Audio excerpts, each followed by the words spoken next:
get right into it. We're going to talk about Phantasmal Vision, 1 and a blue. It's a creature illusion villain. It's a 1/3 flying vigilance. When this creature attacks, mill a card. Pretty crap stats. Pecking and damage is fine. Notably speaking, this can never be web slung, which kind of sucks, to be honest. It's like a 2-drop. You're going to need some 2-drops. I think my favorite thing about this is that actually flying vigilance are very, very, very good keywords to hold counters. Yeah. Very and good. Considering the conniving, considering the distribution of counters in white, I actually think it's pretty easy to stack counters on this. So normally I think this card would be horrible, but I actually think this combination of keywords on a 2-drop in this set is decent. So I think this is like a C-. I don't like it. I don't like flying 1/3s. Yeah, vigilance is pretty cool. Why do we want to mill, Scotty? Except for that one card that is gonna be 8/8 hexproof, which is kind of fucking irritating. That that common is so irritating, man. Like it's almost always hexproof, and then sometimes it's an 8/8. That is so irritating. That card. Yeah. What? Huh? Yeah, you're annoyed by it. Does Dr. Octopus annoy you? Is it even Dr. Octopus? Yeah, I don't even know if it's maybe, but I'm not really sure that it's. I'm not sure if it's good, but it's so irritating. Like, why make a big hexproof creature? Yeah, like a 6 mana 4/5, huh? That's big. Wait, isn't that guy 5 mana 4/5? I know. I'm talking about Benthic Giant. Okay, but like big hexproof. I mean, if you're gonna get the 8 things, like it's gonna be an 8/8, right? Like it's gonna be an 8/8 with hexproof. I mean, that's so irritating, man. I mean, that card gotta be good. Like it's a 5-drop that you can't deal with. I don't care about this though. Like what? I don't know how many counters you're even putting on things, but I mean, I guess that is that like the only thing that you want to mill? Or is that literally the only? There's thing? like no. Well, I mean, there's the white card that brings back 2 CMC from the graveyard, right? I would The rather referee. that thing put a +1/+1 counter on this. Yeah, from vast majority. Yeah, actually. Yeah, it's like way better. It's way better. So that's nothing. Like, is that literally the only thing? That irritating card? Yeah, because it isn't. I mean, we should reiterate again. This does not trigger mayhem. Mayhem is only from discard from hand. Yeah. So this set like doesn't have graveyard synergies. I think that this like 1/3 vigilance basically. I don't know, man, Scott. I don't care about it. If it's C-, I don't know, 1/3 flying vigilance. Isn't that like really shitty? Oh, I mean, there's the common, the 4-drop common 3/3 that you can exile it from your graveyard to put a +1/+1 counter, jump something. Oh yeah, there are some of those. Sure, a little bit of those. You get incidental value. Don't know how many of those I'm putting in the deck, anyways. So I don't know. I'm gonna give it a D+, because yeah, I do like flying vigilance. Right, it's gonna deal damage to the opponent's face. It's a villain. Like fucking every card is gonna be in the next 2 colors. And there's not gonna be a shortage on villains, I think, in blue-black. Okay, D+, because yeah, flying vigilance is pretty good keyword, but the stat line sucks and the effect sucks. So it's just flying vigilance 1/3 that I'm rating. Okay, sure, D+. All right, ChatGPT gave this a C+. We're both scrubs. We should be replaced. ChatGPT gave it B- to the worst card ever. I mean, I can see this being fine. Like if okay, I can see that card. It's not a legendary. I can see it being like in a C range, because it's gonna be harder to get 2-drops. I can see that. I mean, like this is the 2-drop you got. You know, this is the 2-drop. Yeah. Okay, next up, hiding mundanity. Wait, mundanity. It's mundanity. Is that it? Mundanity. Mundanity. Mundanity. It's a city in Muruganda. Okay, like it's mundane, then it's mundanity, right? Yeah. Okay. For 1 and a blue, you got Enchant Creature Aura. Enchanted Creature is a citizen with base power and toughness 1/1. It has Defender and loses all abilities. I think it's fine. There's that uncommon, and you're gonna see a lot of same uncommons in the set. That is pretty fucking good. That is a 3/2 flyer on your turn. And searches for auras, and I think this is the aura that you're gonna be getting with it. So because of that existing, I think it's gonna be pretty cool. Leaving somebody with a 1/1 is not great. It loses all other creature types. That doesn't mean that it loses a legendary status, right? It just stops being a spider or a villain, right? It doesn't lose super types. It doesn't lose any types. What are you talking about? It says it also It's still a loses spider all and other it's still a villain. all other creature Oh, is a types. citizen. Oh, sorry, is a citizen. Yeah, you're right. It gets replaced. You're right. Yeah, So yeah, it does lose spider. It does lose villain. now the citizen clause doesn't matter. Is this the last clause? Oh yeah, but because of that's the reminder text because it says is a citizen. Oh no! Oh, okay. It needs to say is a citizen in addition to its other types, right? For it to be okay. Yeah, in addition to its other types, would maintain villain, etc. I get it. 1/1 is rough, but I think because of that other card existing, I think it's gonna be a C. Okay. Minus. C minus. All right. I think with that other card existing, it's gonna be a D. Yeah, I think this card is normally really bad. It's like horrible. Bad. The defender helps, but the defender does help, a little. But I mean, it's still, gosh, garbage. You know. Obviously, worst case scenario is if they have a vehicle they crew and then they web sling it. That'd be extremely embarrassing. Yeah, but, that's bounce exists in every set. So, oh my god, there's even a bounce draw card too in common in blue. Oh shit! Yowzers. Okay, wait, D plus, because of that other card existing. You know, I can see that fucking Phantasmal Vision being a C minus or something because it's literally the only 2-drop in blue. If we don't count but we should count them, like the Mob Lookout, which is the 0/3, which is better. I think. Mob Lookout also works pretty well with Phantasmal. Phantasmal Vision, sure. And the 2/2. That can be flying with War 2. Oh, like the blue one? That's so hard to cast, but yeah. Yeah, can you change my grade on freaking Phantasmal Vision on a C minus? Because I mean, every fucking 2-drop is gonna be important because it's gonna be harder to get them, and it's just gonna be harder to get them. Like you're gonna have to pick them. Man, this set is gonna be slow, I think. Just because it's hard to get 2-drops? So hard to get 2-drops, yeah. C minus for the last one. This one D plus. Okay. I think because of that other card existing. Unstable Experiment, if it ever shows up.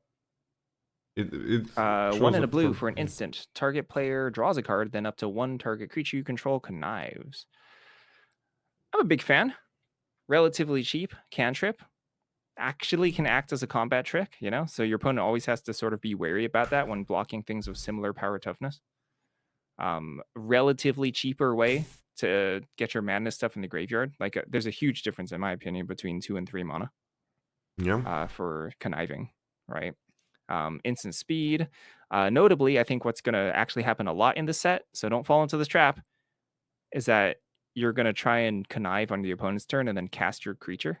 Yeah, people are going to do that. That doesn't work. But it seems like it should work, but it doesn't. I mean, it literally says in reminder text on Mayhem that it doesn't work, so just don't do that. Don't do that. It's not your creature has to have flash in order to flash it in on their turn. Yep. With Mayhem. But I actually really like this. I think this plays a bunch of roles really well. I think this is a desirable to effect even to have in multiples. So big fan of this one. I give this a C+. Yeah, there's not a lot of cardor as well. I'm okay with a C+. Yeah, not a lot of cardor in this set. It's good. Good trick. And it always replaces itself, so there's never worry. Snatchback for 1 and a blue. It's an instant. You can return any non-land permanent to its owner's hand. If you kick it for another 1 and a blue, you also draw a card. This is basically a reprint from Dominaria and from Dominaria United, I guess. I think original Zendikar, yeah. Sorry, what? Original Zendikar, yeah. Okay, there's like we've seen it a lot. Card is always amazing, just amazing. 4 mana, get something back to anybody's library, and draw a card is great. it's freaking huge that you can use it for 2 mana. Absolutely monumental. Because, well, sometimes bouncing something when you have 2 mana up is extremely powerful. Whether it's a 3 component uses, so you get a lot of mana backs, and you do make them use a card fully. Maybe you're protecting one of your very powerful creatures, so that's great. So basically, yeah, always amazing. I would say better than Ice Magic.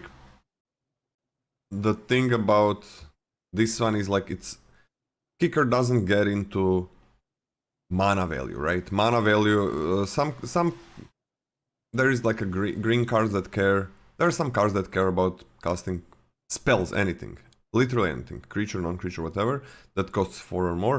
This is always 2, right, Scotty? This is always 2. Always 2. So before we had like the amount in Final Fantasy, the amount of mana that you spent. Here, it's mana value is gonna be the keyword for some of these abilities that I think are very fucking good. But this is always 2. Still, amazing card. Minimum of B- for me, super flexible. 2 mana bounce is a bad card. 2 mana bounce, when it's good, it's incredible. The problem is that a lot of times it's not good. But 4 mana bounce draw card is always good. If you're doing something on yourself, on your creatures, or permanents, or you're doing it on the opponents. You get card replacement that you don't get with a bounce, and you remove some of their mana, so you're fine. You remove their counters and things like that as well. Very, very, very powerful card. At least a B-. At least a B-. B- for me as well. Really good card. Drix Interception, 1 blue for an instant. Choose one or both. Counter target spell or tap 1 or 2 target creatures. Pretty, in my opinion, awkward set of text on these cards. And certainly should at least change the way that you play around 3 mana counter spell. Overall, I don't actually think this card is great. I think it's like just okay, more like 3 mana territory than not. But if you're playing against this, you expect your opponent has something like a 3 mana Drix Interception. We're no longer casting things on like first main phase. Sometimes you would like to cast things on your first main phase to like get the counter spell out of their hand just to make, just to verify that so you can like make free attacks. But in this one, it's kind of a disaster because you just cast it main phase 1 and they just fog you as well on the same turn, which is terrible. Yes, the flexibility is kind of nice. It is also really difficult to use this for your own web slinging because you're going to have an untapped step. So you can't really see this and be like, oh, web slinging enabler. That's just not really going to happen. But I think this is like a D+, close to a C-, but I'm going to give this a D+ at first. I mean, it's kind of fine. Like, you can just tap their creatures to kill them as well. You can do that. I don't think it's a small thing to do. It's like counter something and fog them, as you've said. Counter something, deal damage. Counter something, gain life. It's one of those two a lot of times. Like, even if they attack first and you use it, you can get through, but you gotta be the one that wants to attack. This is pretty fucking cool. I like this. I'm gonna be on a C- because I really don't like cancels, but this one, like, I'm sure about a lot of cards. This one, I'm really not sure if I'm giving it the proper grade, if it's gonna be better than that. I mean, if you see it like counter target spell, let's say your opponent always casts on second main phase, so it's not forget fogging. But let's say your opponent always casts on second main phase, and it's somewhat close in terms of your board presence. Then this could read like counter spell, deal like 2-3 damage. Pretty dang good, right? But it taps like basically everything they have after if it's second main phase. Yeah, that could be extremely powerful. Yeah, and you like can 2 just creatures not is a lot counter. of creatures. Yeah. I'm just a little bit worried because it feels like maybe we're gonna splash a lot more in this set, and then double blow is harder to keep up. A bit, yeah. Okay. I'm slightly concerned that when we're starting to put cancel in our deck, the amount of situations where you're happy to attack and also, are able to comfortably leave open your 3 mana counter spells a little less, but I'm kind of okay with the C-. I'm a little sold. Yeah. I usually give cancel like a shit grade. Like nothing. Like actual cancel is like a D minus. Yeah, like it's horrible. I think this sells it. I'm just not sure how much. Obscura Ellie Lurkers. For 3 mana, you get a 2/1 with Flash. When this creature attacks, it connives. Okay, free connive, right? You can get you can do your thing. You can get your mayhem up. It's free if you can attack. Flash means opponent is not gonna know about it. In the earlier stages, like you kind of gotta block this. But in like earlier stages of the game, this is gonna attack and they're probably gonna have to block it. It's just a little bit weird when you cast it later. When you cast it later, it's a fucking 3 mana 2/1, which is so bad. It's so bad. You can't always play your trade-ups in the developing stages. I don't like it, man. Like the colorless one maybe looks better. They just target creature connives. The 0/3, the common 0/3 target creature connives for 2 mana. The 3 mana one target creature connives. This is free to do. Like the thing. It's really good with it is good with mayhem, right? Like you don't lose a spell. You're gonna play that spell. You just drew an extra card. And this is a 3/2. That is really good. So I'm gonna give it a D. Just because like it falls off super fast. What do you think? Yeah, I think that it's not good, but I don't think it's actually that difficult to just flash this on 3, mayhem on 4, and that play pattern I think is common enough for D+. Not great, but fine. It's fine. I think it's actually fine. The problem is like they play a 4-drop or 5-drop and it falls off so fucking fast. Yep.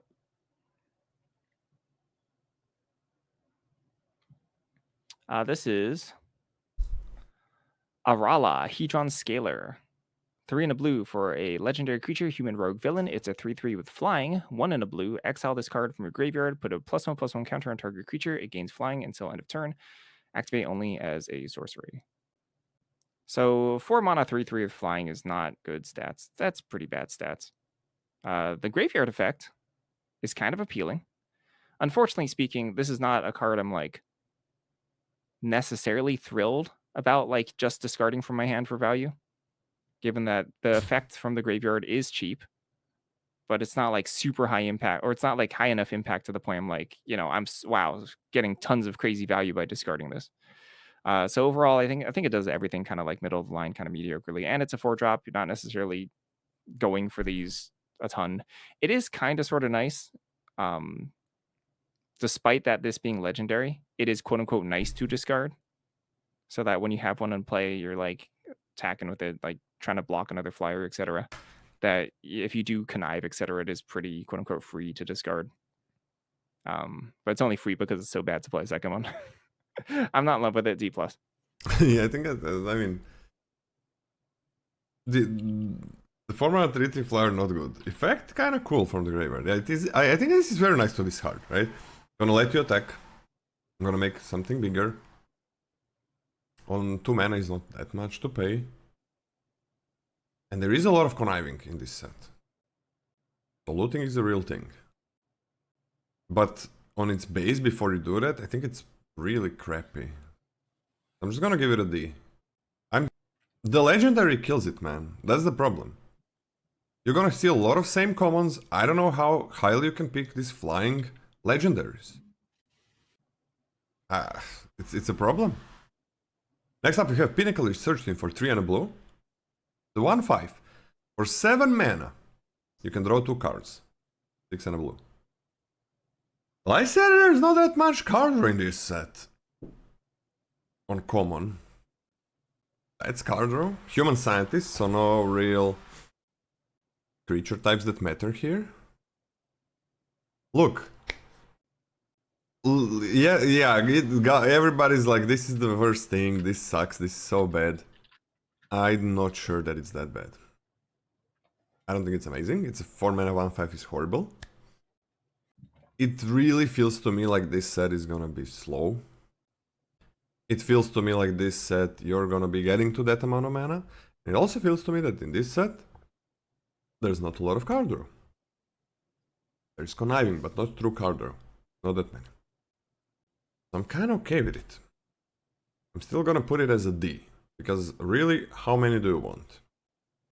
I think it's fine. In a normal set, where it's not pick 2, where it's not this less 2-drops that we're having, I think I would just give it like a D minus grade, horrible card, but D or a D plus. I'm starting as a D. Yeah, I could see this being a D plus, but I'm also going to start as a D. I mean, it's just you really don't need to pick this highly whatsoever, and if your deck has it or it doesn't have it, I don't think it will ever be make or break for an archetype. Yeah. So just don't care.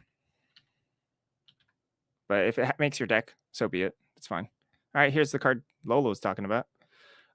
Ozor, Chronicler of Collapse. 4 and a blue for 5 mana for a legendary creature. Human Scientist Villain. It's a 4/5. As long as there are 8 or more cards in your graveyard, Ozor has pace, power, and toughness 8/8.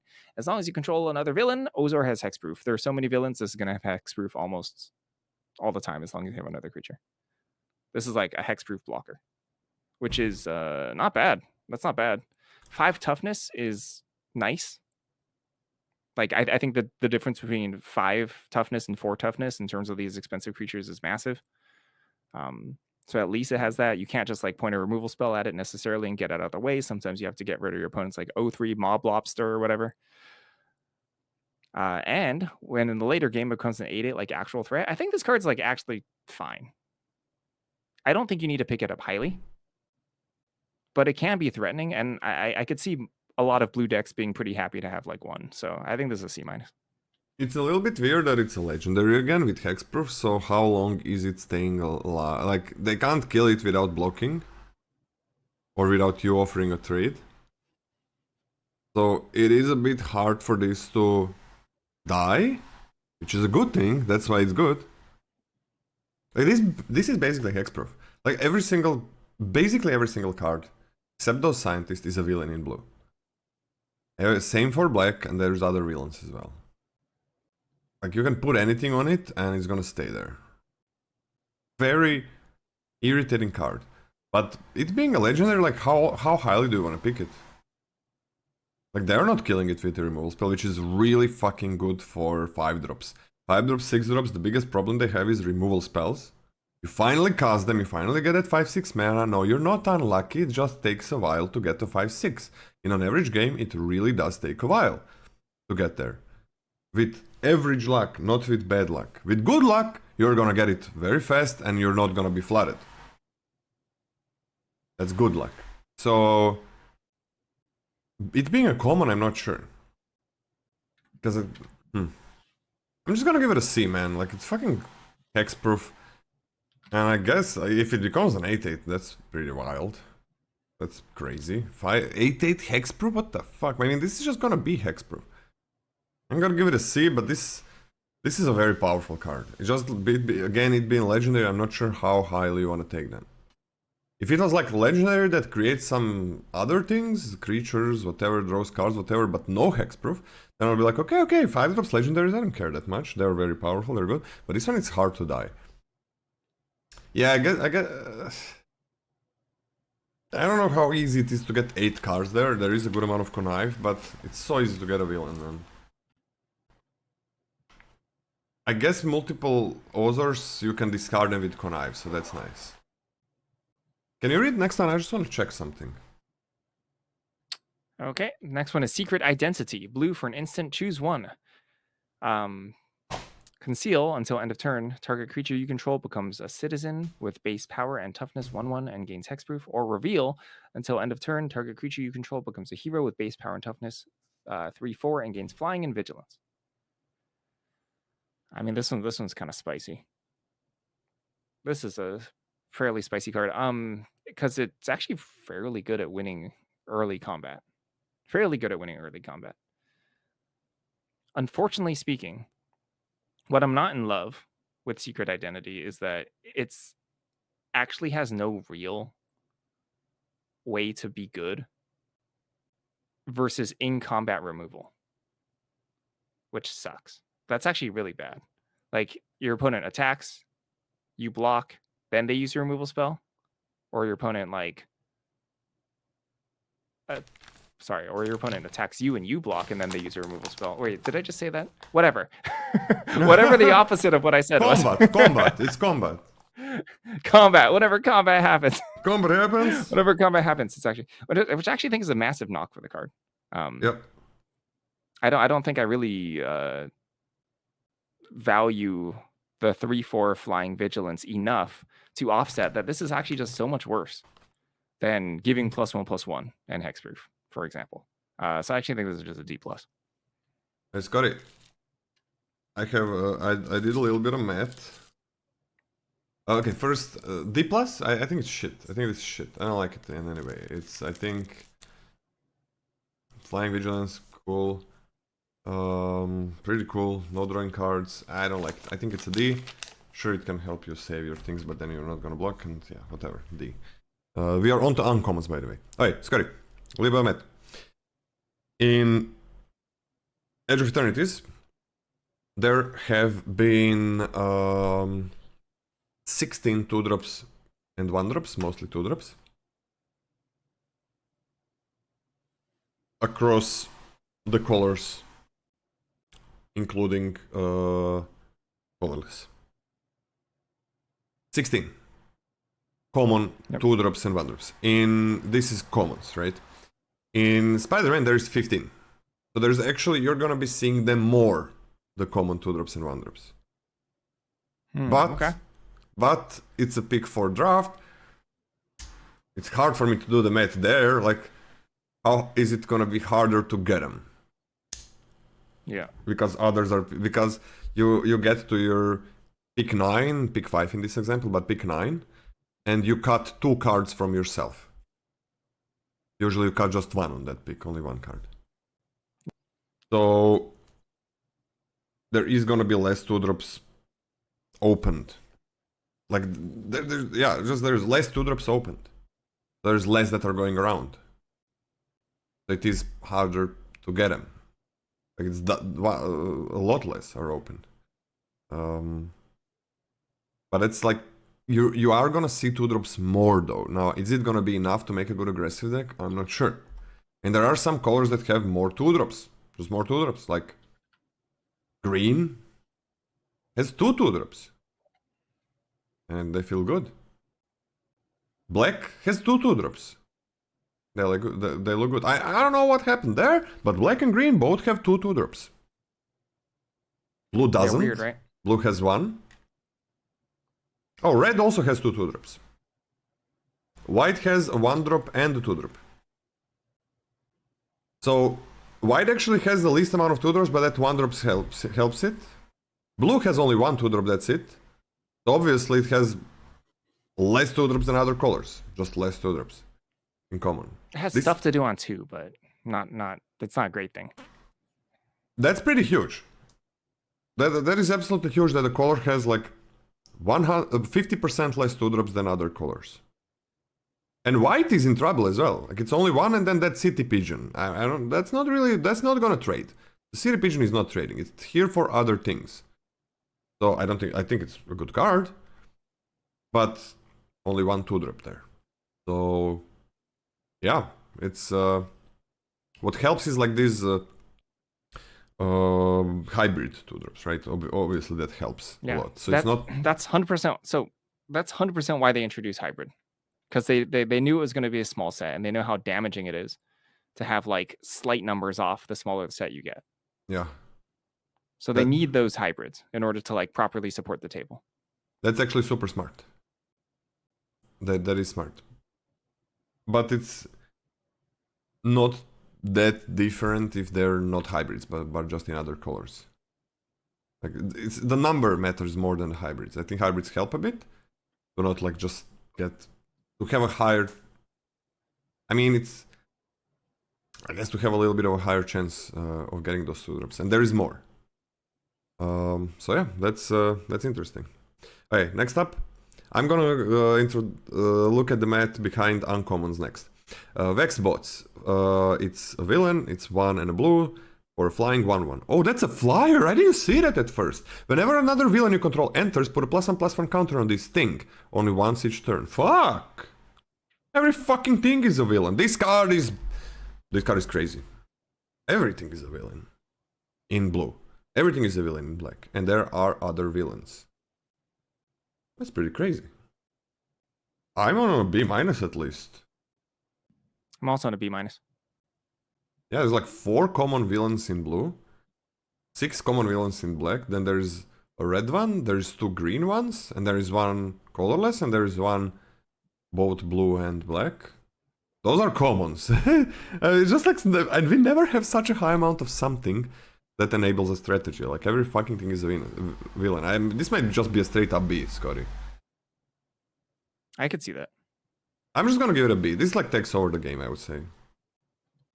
Slowly. Obviously, the weakness is top decking, but it's a 2-drop. You know, all 2-drops are pretty bad on turn 7. Yeah. But like, it's a 2-drop that can take over the game pretty fucking easily. Yeah. I mean, even if you draw it on like turn 7, imagine like you draw 2 more creatures after that. All of a sudden, it's like a 3/3 flyer. Yeah. it's pretty good. Or 1, and it's a 2/2 flyer. I mean, what more do you want from your 2? It's good.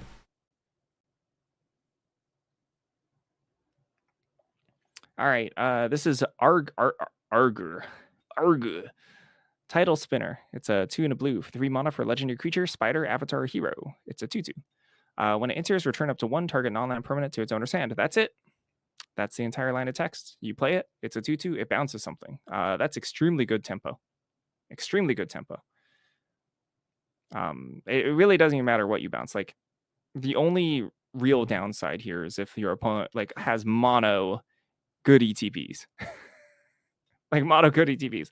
And then maybe you have an ETB that you can bounce stuff and get a little bit of value from. But overall, this card's amazing. This is a B for me. B. If it was not a legendary, then it's a B+, but it is a legendary, so B. Still amazing.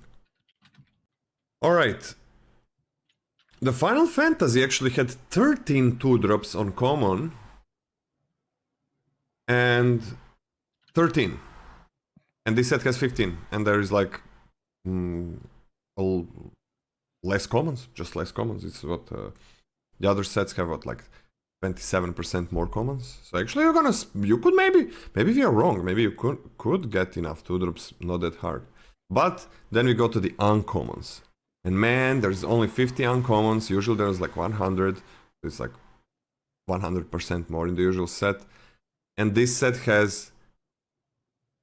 How many do you think... So okay, Final Fantasy has 22 2-drops and 1-drops on uncommon. How many do you think this set has? How many does Final Fantasy have? 22. 14. 8. Oh my gosh. But we can double that. So it's actually 16. Okay. Right? That's so pretty close. 22 22 compared to 16 is fine. Edge of Eternities had 19, but there are some... I guess... Yeah, Edge of Eternities had 19. So it's still draft 2, so you open less of them, but when I look at the uncommon 2-drops and 1-drops, which are going to be a big deal in this set because you're going to be seeing a lot of the same uncommons, you are going to see less. Plus, legendaries kill the aggression. Like, legendary 2-drops just kill the aggression. And every uncommon 2-drop, except the Vexed Bots that we just saw, every single one is a legendary. Can you read the next one? I'm just crunching through some numbers while you do that. This is Vazin, 2-Faced Trickster. 3 and a blue for legendary creature, human shapeshifter villain. It's a 2/3. You may have Vazin enter as a copy of a creature you control, except his name is Vazin, 2-Faced Trickster, and has Mayhem, 2 and a blue. Okay, so a 4 mana copy of creature you control is garbage. That's really hot garbage. This cannot copy your opponent's stuff, notably. If your opponent has a large creature, you can only copy your stuff. It's the second copy of your best creature. Mayhem throws a little bit of a nice hole into this, but I pretty much feel like I only want this if I have ways to really reliably Mayhem this, because normally on its face it's not it's really not strong. That is a good point. Because of the name change specifically, you can copy a legend and have that be fine. So you can't play 2 of these, but you can copy a legend, which is nice. I mean, the card would be an F. The card would be an F. It didn't have that clause. Yeah. But I think instead it's a D+. Okay, you can copy legends. I mean, that could lead to some interesting interactions, Scotty.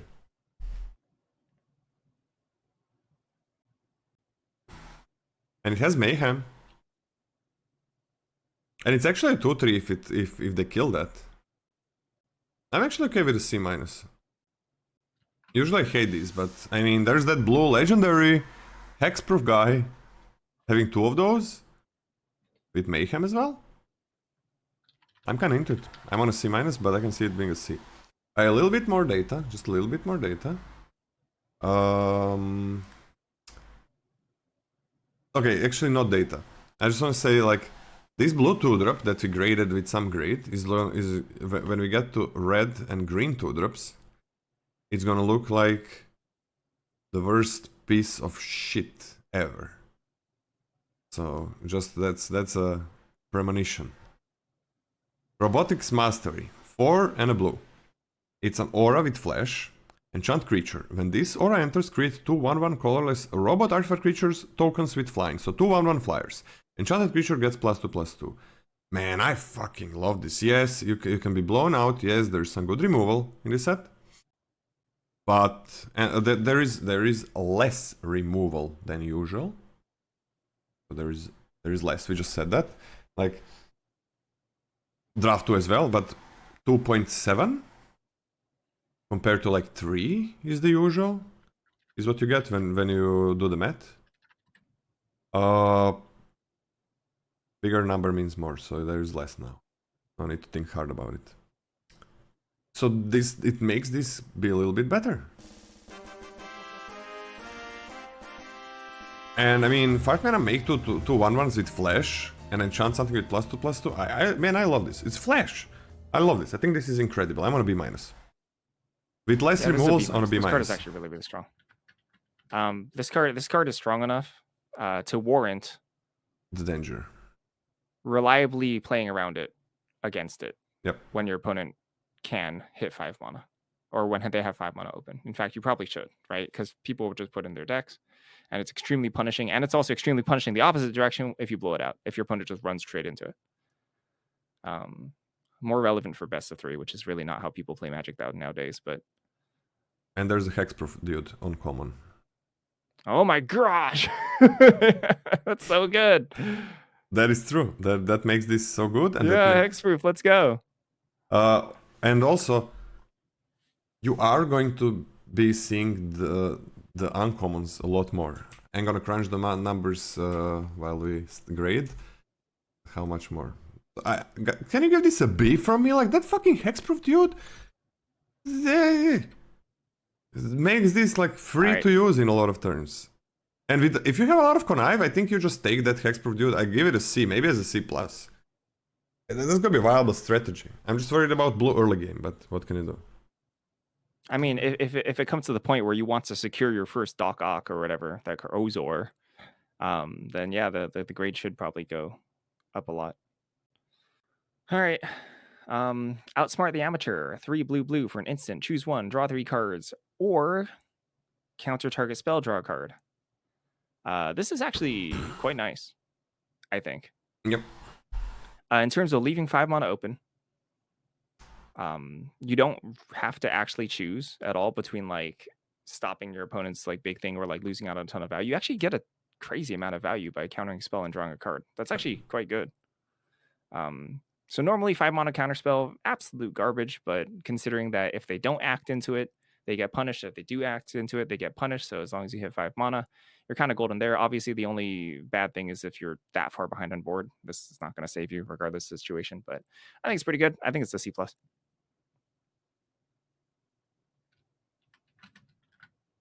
I think because of the speed of the set and the lack of card draw, I'm gonna give this a B-. Because if you counter, like you can stop their turn, If they play something that you don't care about, draw 3 cards. But this is not like, usually when it's a card draw spell, you're like, okay, can I draw cards? Here it's like, I don't need to. I can just still affect the board. It's instant, we're gonna see what I do. So I think, I still feel the set is gonna be slower. So, especially with, by the way, every 2-drop is not a legendary on common. Common doesn't have legendary 2-drops and 1-drops. So that helps a lot with speed of the set. But yeah. I hope my prognosis is right. Like, I mean, I'm doing the math and it feels like it's right. And draft 2, like it's gonna be a slower set with a little more splashing and drawing cards. So B- because of this set. In some other set, probably not.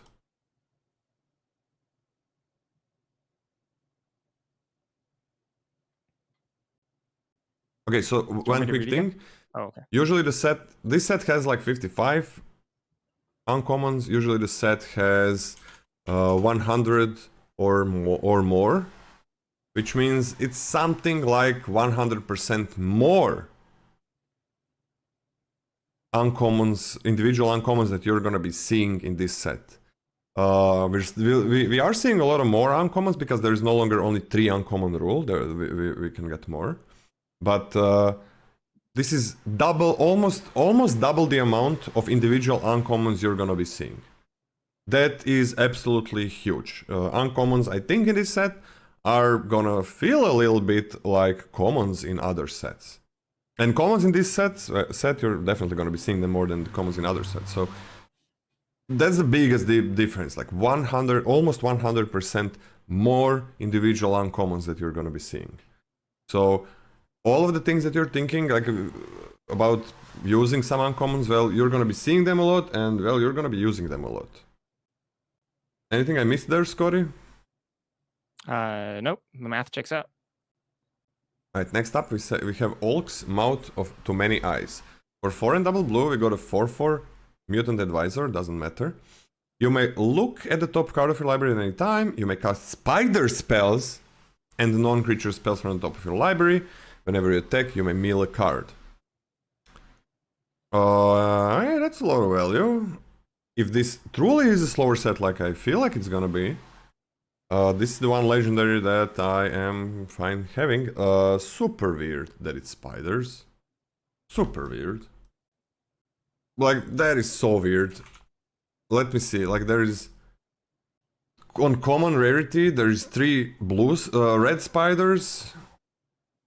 There is 3 kind of colorless and hybrids. And there is only 2 green ones and only 1 white one.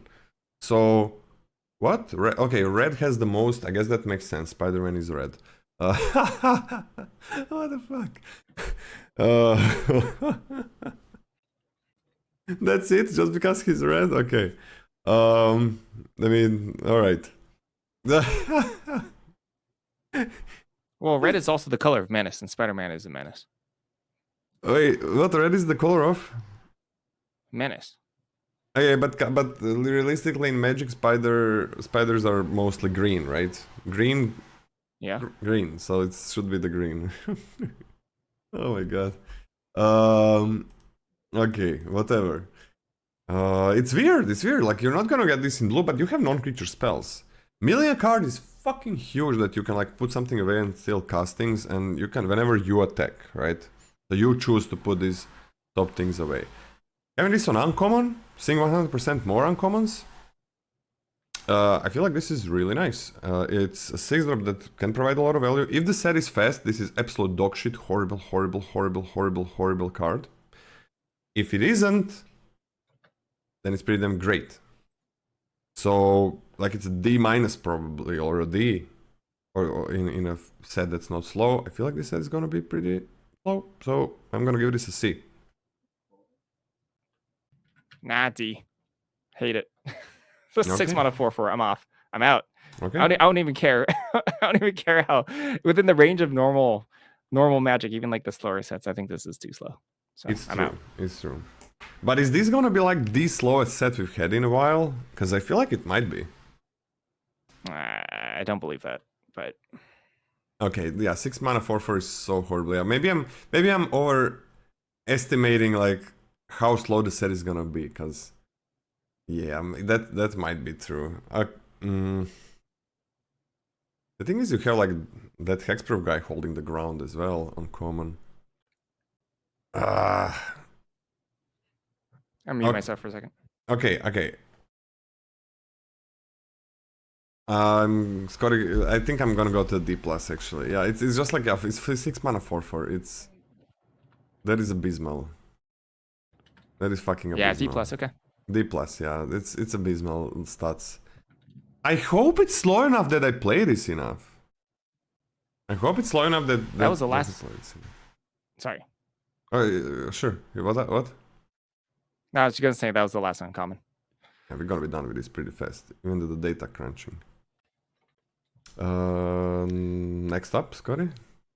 Spectral Restitching, X and blue. Instant. Exile X target artifacts and or creatures. Return the exile cards to the battlefield under their owner's control at the beginning of the next end step.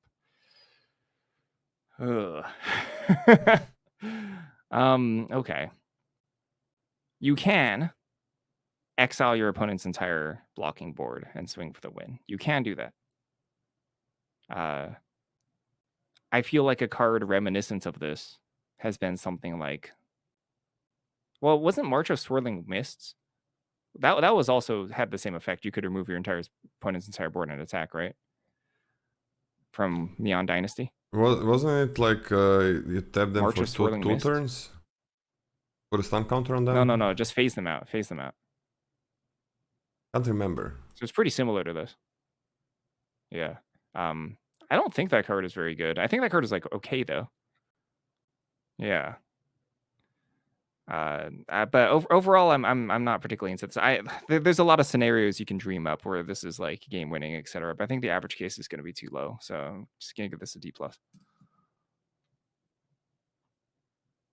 I just don't think it does enough on average. So what do you give it? I guess we do have to mention it can save your stuff, but yeah. So what do you give it? You can save your creature for 2 mana as well. That is true. Beginning of the next end step, that means you can end step exile all their stuff. All their stuff? That works. Yeah, but what? What does that give you? Some extra flexibility in terms of when you cast it. Okay, so like you can cast it on the end of their turn and then cast something else, some kind of a trick or something on your turn. Yeah, I guess. I guess it's roughly the same thing. Yeah, it's basically the same. Yeah, freeze up mana for the swing. Freeze up mana for the swing. It can save your thing. I mean, I think it's just average the card. I'm okay with it, like I think it's just average. Exiling is interesting. Kills all the tokens. I want to see. I think it's just average. Fine effect. Saves your things. Kills their tokens, removes their counters. March has been fine. I've been liking it. I've been playing it, for example. Because you can always pay 2 mana. Playing it back in What? Back in Neon Dynasty. Yeah, I liked it. I remember playing it. I remember like either saving my thing or killing them. I'm gonna look at the stats for Neo. It's average. I think it's. I mean, these cards are hard though to. It's 55.2%, but these cards are a bit hard to like. You really gotta use them well. Like you gotta use them well. It's a huge difference between using that card if you're pretty good at the game. Like the stats are pretty fine in for the top users, right? They're way better, like way better. They're similar to other rares. Yeah, C seems fine. Just an average card, it's fine. But way fucking better stats for top users. Like it's night and day. Hey, Merata, Neuron Hacker. For a blue, you get a 0/2. Whenever you draw your first or second card each turn, put an Ingenuity counter on Merata. You can tap this creature and you may cast an artifact spell from your hand with mana value less than or equal to the number of ingenuity counters on Merata without paying its mana cost. Never ever play this. And yeah. Put a land. 18th, 19th land in your deck. F. I think we're past explaining these things. I think our viewers are pretty good. Belion, the Parched, blue, legendary creature, elemental villain. It's a 2/2. Whenever you cast a blue spell, if Belion is a creature, he gets +1/+1 until end of turn. At the beginning of your end step, untap Belion. Until your next turn, he becomes a land and gains tap blue. So basically, it becomes an island. This card's kind of spicy. It's a little hard to cast, but I kind of like the effect, right? A little bit of extra ramp for instant spells. Can never ever block. Not like it was a fantastic blocker to begin with, but that's actually kind of a problem. The fact that you can develop this and not be able to block. It doesn't attack particularly hard. Like, you can always threaten, right, to make this a 3/3, but I think your opponent can reasonably bet against you making this a 4/4 for the most part. Although I guess with blue, it's not so bad if you have like 5 mana to like double spell with blue cards. Like, even the blue 3-drop has flash. Overall, given the difficulty in casting costs, the fact that this can't block, I think takes away most of the upside of the ramping and the +1/+1. So I think overall this is a pretty average 2-drop. So I'm giving this a C-. I think this is fucking horrible. It literally cannot block, and it costs double blue. I'm gonna get you on the right track here, because nobody got us on the right track for the fucking greenhouse in the last set. For some, like, we went against everything we always stand for and gave that card a non-shit grading. Same here. What does what is a can't block? What does that do to a creature? Always. It makes it unplayable. It makes it worse because specifically you fall behind on tempo in terms of the race, right? If you literally have anything that can help with that at instant speed, buys you a little bit back into it. Yeah, but let's before we get into instant speed, before we get into that, like, cannot block on this is a very bad stats on the creature. It's a fucking 2/2 and you need to play some blue spells to make it bigger. These are horrible stats for double blue. Double blue, it better be a 3/3 right away with trample. The blue is extremely high cost. Yeah, that's like in a lot of games you're not casting it on turn 2. In a lot of games you're not casting it on turn 3. 3. And then the later it goes, it gets easier. But 3 is not easy to cast double blue. Like, cannot block. It makes creature one of the worst creatures in the game. Even with really good stats. Like, if it has good stats, right? This one doesn't. So that's the problem. Like, never ever cannot block. Never ever can block. So you better have things to cast at instant speed. Right? You fucking better have things to cast. I think it's way too many hoops to jump through. This would be better as a 3-mana card without double blue, probably. I'm just gonna give it a D-. And I hope it's good, because it's super cool. It's super fucking cool, but yeah, you better be the aggressor, because if you're not, and you're blue, like, I don't know how aggressive you are. But yeah, I mean, I don't know how aggressive you are with blue, really.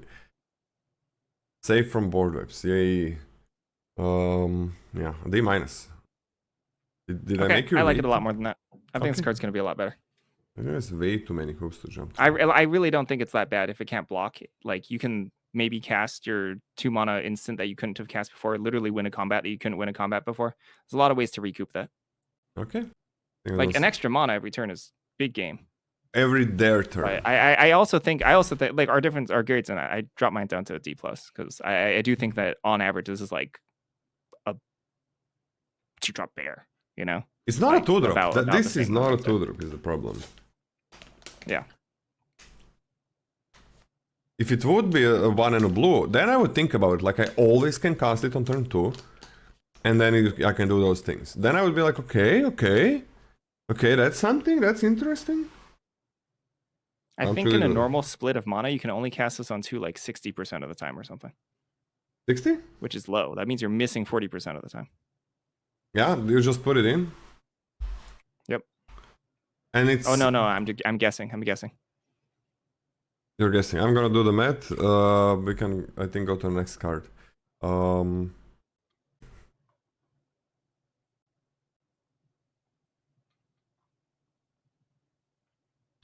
So I'm just pulling it up. Okay, so if you're on the play... I'll read it. If you're on the play and you have 8 sources, which I think you're almost always gonna have, because I think you're gonna have to splash in this set, you're gonna cast it 50% of the time. 51% of the time. That's like 51. Let's say you have 9. I don't think you're gonna have 9 in this set, but let's say you have 9 blue sources. And now it goes to 60% of the time. Yeah. Yeah. And then you also need those instant speed spells.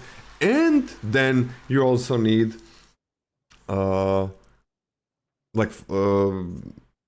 cards. Like you need to make use of that mana, right? It's not enough to have instant speed spells. You need to make like a full use of your mana. You have 3, you need to use 4. You have 4, you need to use 5. And usually double spelling or something.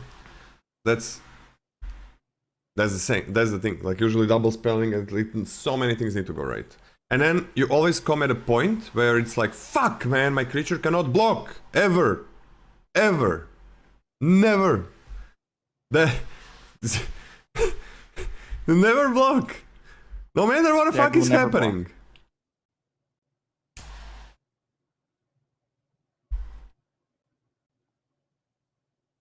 Detect intrusion. 1 and a blue for an instant. Has in a web for a blue. Counter target instant spell, sorcery spell, or triggered ability. That's pretty cool. It's very interesting. This is one of the. I'm not sure if this is true, but this is like one of, if not the only, instant speed web slinging cards. Yeah. So obviously you can bounce a tapped creature on your opponent's turn, if need be. Yeah. But you can't just do that for free. You need an actual target for it. So there actually needs to be an instant spell, a sorcery spell, or a triggered ability on the stack. Cannot counter artifacts, unlike actual negate. And I think all of that combined, I'm not in love with it. I just think this is conditional, and all the cute things you can think of it just don't really amount to much. I think this is a D-. Yeah, it's pretty shit. Doesn't target everything, like 2 mana, bad negate. It is a bad negate most of the times. I don't know how good web sling is gonna be. Like if they target something with a removal, you're probably like, sure you can web sling, but do you really want to? Yeah, D- seems fine. Scotty, okay, yes. Tekereru said for the last card, 3-cost mana rock that makes a food that's colorless. That is so much better than that Hydro dude. Like easier to cast. I think it's a little better than Hydro dude. Easier to cast. You can use the mana right away. It ramps you. It actually ramps you. Or anything. It fixes for you. And that card is not good. It feels like it's miles ahead. And you get a food. You get a full food. Which is kind of like blocking once. Right? A little bit of life? 3 life. It's like blocking a 3/3. Yeah, like jumping a 3/3 with your 0/1. It's not jumping. You're not losing anything. Jumping makes you lose that creature. Okay, I'm not. I feel like. All right, we can move on from that then. Okay. The Watcher on the Road. For 3 and a blue, it's a 3/3. When this thing enters, create a 3/3 blue illusion villain creature token for each non-token villain you control. Exile those tokens when this thing leaves the battle. What the fuck? So on its own, it's 2 3/3s that are gonna die to a removal spell, sure. But it's gonna be way more than that. Like they gotta kill this. They gotta kill this. Like, every blue card is a villain, every black card is a villain, there are even more villains than that. Okay, that's a bomb. I don't care that it... Like, yeah, if it dies, it's not. If it doesn't, you just win the game. I'm giving it an A-. A-. Holy shit. Probably better than that. Probably A. Give me an A. Give me an A. Give me an A score. Give me an A! Okay, Belian is an A. Got it.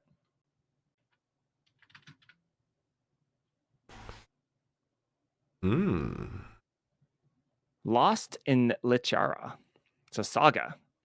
Chapter 1, Surveil 3. Chapter 2, when you cast a creature spell this turn. When you next cast a creature spell this turn, copy it, except the copy isn't legendary. Chapter 3, choose a card name. Whenever a creature with the chosen name deals combat damage to a player this turn, draw a card. Biggest downside of this is that it's 4 mana with no immediate board impact. The upside of this is that you can probably recoup that a lot next turn. By the way, yeah, it's complete lights out if you just curve and easy to curve this into double Dock. Oh my god. Because then they're both hexproof. Oh my god. Fuck yeah. Which is hilarious. I do think that this is enough value to well make up for the fact that this 4 mana not affecting the board. I think this card is quite good. I'm giving this a B+. Sorry, can I interest you in bounce target permanent and draw a card? Yeah, in chapter 3, heck yeah, let's go. Keep on chaining it. And that's a common that you're going to see all the time. And that's a common, yeah. And you see more commons in and it's a card that you already want to put in your deck. Yeah, always. This is crazy. What do you give it? B+. Yeah, like you I could see this being an A2. You are gonna cast a creature next turn. Like, you fucking surveilled for 3. And then you probably draw a card. Man, this is so good, especially with that Into the Royal. I'm on an A-. And I think copying the legendaries is a big, big, big deal, like having 2 of the same legendaries. Like, I think that's huge. I'm on an A- for this one. I think it's gonna be one of the best cards in the set. Strong. Fuck that hexproof guy. Fuck it. Fuck him. I'm so happy that blue doesn't have great 2-drops.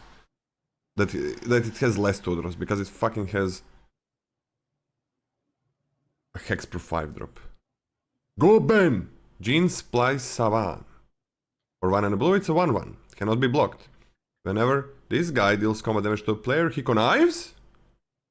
Holy shit! For 1 and a blue and a black and a red, transform this guy into... Fleam! Goben's creation! Yeah, like, people are already celebrating how much better this Fleam is compared to the Green Goblin. Most people. Some people like Spider-Man, probably not. But I like Fleam. And it becomes a flying menace. Spells you cast from your graveyard cost 2 less to cast. But how do you cast spells from graveyard? Each non-land card in your graveyard has Mayhem. The Mayhem cost is equal to its mana cost. So basically, whatever you discard, ever, has Mayhem. Whatever you discard, literally ever. So I'll go back to Fleam. That's the thing. Like, you're not going to be casting anything else from your graveyard except cards that you connived or discarded. But every single thing is going to be that. Plus, this guy is not a 3/3 flying with menace. This guy is bigger. Because it keeps the counters, because you don't exile it. I think the first part of the card is the fucked up one. A 1/1, 2-drop that cannot be blocked, that connives every single time it connects. I think that's the most broken thing. That is, without the transform part, this card is broken. This card is one of the best 2-drops in Limited. Without the transform. And yeah, why not? I mean, maybe you want to transform it. Maybe. I'm not sure. Sometimes, sure, probably. Sometimes, probably. But I'm pretty sure that you're just gonna most of the time just keep it as this 2-drop, because 2 mana. Knives? Yeah, I'm giving this an A-. Yeah, this is extremely strong. The backside is even the backside is scary. But it's like you lose your ability to connive, which is kind of stinks, as you were saying. So Yeah. I could see it just staying on the front. They're both incredibly evasive. You're probably not blocking either of them. So it's just kind of nice that you just sometimes just get to clock for 2 additional damage out of nowhere. Yeah. But yeah, this is good. And it wins on its own while making your hand better. That's all you need. Man, that's an A. Just give it an A from me. Not an A minus. This is broken. That's gonna be one of the best cards in the set. Miserable. Okay. Imposter Syndrome. 4 blue, 6 mana for an enchantment. Whenever a non-token creature you control deals combat damage to a player, create a token that's a copy of it, except it isn't legendary. Oh. The best part about this. The best part about this is the surprise factor, right? Yeah. In a lot of cases, this actually just isn't going to be able to do much. But the fact that your opponent doesn't see it coming and you can get immediate impact, like for example, if you're racing, they attack you with like 2 things, and then they're like, okay, I'm okay taking 4 damage because I'm at 20. All of a sudden, you're attacking them for 2 things, but maintain the same blockers. Those blockers are untapped, which is massive. Overall, there is a layer of situationalness to it, which is a little frustrating for a 6 mana card. But the upside is quite high. Overall, I think it kind of averages out to be kind of sort of average, so I'm giving this a C. Oh, okay. The problem that you usually have with these cards is that it's like a 5 or a 6 mana card that doesn't affect the board ever when it enters the battlefield. Right? That's like when you see the clone, everybody goes nuts. Oh my god, every fucking thing I play is gonna double. Woo-wee! But you play it to do nothing, literally nothing. And that's a problem. This thing is not that. Get your hexproof dude, copy it. Get another hexproof dude. Get your flyer, copy it. It can still block. No, I think this is broken, Scotty. Now, usually these cards suck, but I think this one is broken enough. If you really cannot get anything through, okay, crap. But especially with a hexproof dude. And with that 1/3 flyer, I guess. And some other things. Trample as well? No, I'm on a B+ for this one. I think this card is great. Sometimes it's gonna feel bad. I think you're crossing your fingers a lot for something that actually has a cap in terms of how much value it can give you.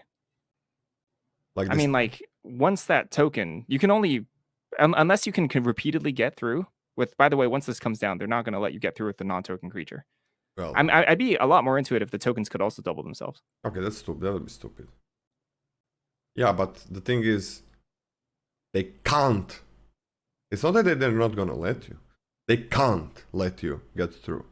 Yeah, they can't let you, which is nice. I understand. So I think this does have a really high upside. Like B+ is my like ceiling here, but this does have a serious floor issue. I don't think so. You can just... Rarely card lets you attack with everything. This is just like, yep, attack with everything. I mean, if you attack with that, okay, if you attack with everything, they eat 2 creatures and you gain 2 creatures, you're not getting that far ahead. Oh, that's fucking good. Like, eat. They gotta have 2 things to eat those creatures. And, well, spoiler alert, those 2 creatures that they ate are probably small. And those 2 creatures that I got are probably big. So it's not like 2 for 2, because you're getting something pretty big. Right? They're not gonna eat your 5 drops and 6 drops and 4 drops. Yep. Right? So they eat your 2 drops and 3 drops, but you get 4 drops and 5 drops. And it sticks, and you can do that again. That's like the thing, like they can't let you get through. That's the problem. Can't is such an important keyword over they won't. I don't know if they won't. Because like this is like I attack with everything and it's fine. Almost always. Ugh. I don't know if I agree with that statement still, but I think we're just in fundamental disagreement about what the board state's going to look like when you drop this. I'm a little bit more pessimistic than you are about your ability to have an actual reasonable board that you're happy copying. Not working? I do think this is the best effect of it that we've seen in a long time.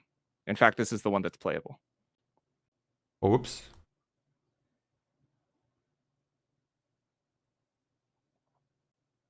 Okay, so this is the biggest difference that we have, right? No, that one I still think goes to the one that discards a card and makes a treasure. Discard a card?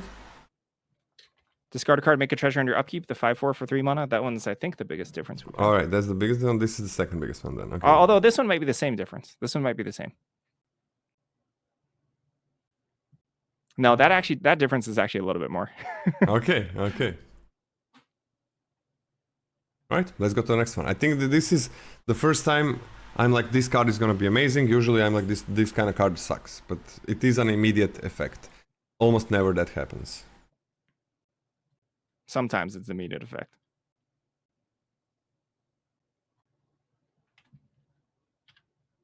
I'm super excited about this one. We're doing commons next. Yeah. Black. We're actually done with blue. What do you think about blue? Not sure. Not sure. Like not. I'm actually pretty concerned about blue because our grades are like noticeably like half a grade lower, I think, on average than white. And when there are this few commons, or I'm talking about the commons specifically, and when there are this few commons, that could potentially be very hurtful for the color balance. We'll see. Yeah, like in this set, the power for color is gonna be very tied to how many commons are good. It's same for the uncommons because like you're gonna be seeing them over and over. So this set allows for fewer misses, fewer bad cards. And I'm concerned about blue because of the 2-drop situation. But that hexproof guy is, if the set is slow, it's gonna be a nightmare. Right, can you read the next one? I just gotta check something. Common Crook, 1 and a black for a creature, human rogue villain. It's a 2/2.